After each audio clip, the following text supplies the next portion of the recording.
Grocery എന്ന് പറഞ്ഞൊരു option. അതാണ് ഞങ്ങളുടെ ഇനി ട്രെൻഡ് ആവാൻ പോകുന്ന ഒരു കാര്യം. അത് ഗ്രോസറി, വെജിറ്റബിൾ, ഫ്രൂട്ട്സ് എല്ലാം 20 മിനിറ്റിനുള്ളിൽ എന്ത് ചെയ്യും? 20 മിനിറ്റിനുള്ളിൽ പോസിബിൾ ആണോ? ഡയറക്റ്റ് സെല്ലിംഗിൽ കൂടെ ഞാൻ പറയുന്നു ലക്ഷക്കണക്കിന് ആൾക്കാർക്ക് ഓപ്പർച്യൂണിറ്റി. കാപ്ര ഡെയിലിയിലാകെ കേരളത്തിൽ 5000 പേർക്ക്. ഞങ്ങൾ അതിനെ വിളിക്കുന്ന പേര് കാപ്ര ഡെയിലി പിക്കപ്പ് സെന്റർ എന്നാണ്. അതായത് ഒരു പോസ്റ്റൽ ഏരിയയിൽ ഒരാൾക്ക് ഇതിന്റെ ഓണറായിട്ട് മാറാം.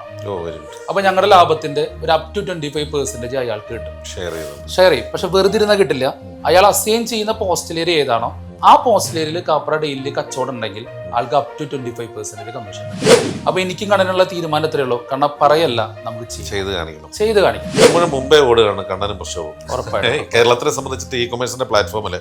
കാരണം എനിക്ക് തോന്നുന്നു ഒരുപാട് പേര് ഇത് ചിന്തിച്ചുകൊണ്ടിരിക്കുകയാണ്, പിന്നെ സ്റ്റഡി ചെയ്തുകൊണ്ടിരിക്കുകയാണ്. ഈ സ്റ്റഡി ചെയ്യുന്നത് എന്താണെന്ന് വെച്ചാൽ ഏതൊരു ബിസിനസ്സിനായാലും കോടിക്കണക്കിന് രൂപ ഇൻവെസ്റ്റ് ചെയ്യപ്പെടേണ്ടി വരുമ്പോൾ അതിന്റെ ജയപരാജയങ്ങളെ കുറിച്ച് സ്റ്റഡി ചെയ്യാനായിട്ട് തന്നെ വർഷങ്ങൾ എടുക്കും അല്ലേ? പക്ഷെ നിങ്ങൾ 3 വർഷത്തിനുള്ളിൽ ഒരു കമ്പനി തുടങ്ങി 3 വർഷം കൊണ്ട് കുറേ മൾട്ടിപ്പിൾ പ്ലാറ്റ്ഫോം നിങ്ങൾ ഇംപ്ലിമെന്റ് ചെയ്തു. കേരളത്തിന്റെ മുക്കിലും മൂലയിലും 20 മിനിറ്റ് ഡെലിവറി ചെയ്യുന്ന ഒരു ഇ കൊമേഴ്സ് ആയിരിക്കും. എന്നെ സംബന്ധിച്ച് പേരെടുത്ത് പറയണമെന്നാണ് ഞാൻ പറയുന്നത്. കാരണം എന്ന് പറഞ്ഞാൽ ഒരു വ്ളോഗർ ആണെങ്കിലും ഒരു മാധ്യമപ്രവർത്തനാണെങ്കിലും മുഖ്യധാര മാധ്യമപ്രവർത്തന മേഖലയിൽ നിൽക്കുന്ന ഒരുപാട് സാധാരണക്കാരായിട്ടുള്ള മാധ്യമപ്രവർത്തകരുണ്ട്.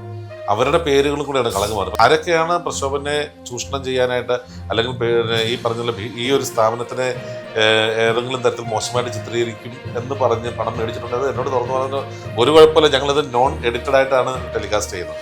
ഒരു 1 ഇയർ മുമ്പ് വന്നു, ഞാനത് സെറ്റിൽ ചെയ്തൊരു കാര്യമാണ്. ഞാൻ അതവിടെ നിൽക്കട്ടെ. പക്ഷെ ഇപ്പൊ എന്നെ എന്താണ് ഒരു 2 വ്ളോഗേഴ്സ്, ഒരു 3 വീഡിയോ ഇട്ടിട്ടുണ്ട്. അത് ഞാൻ പേരെടുത്ത് പറയാം.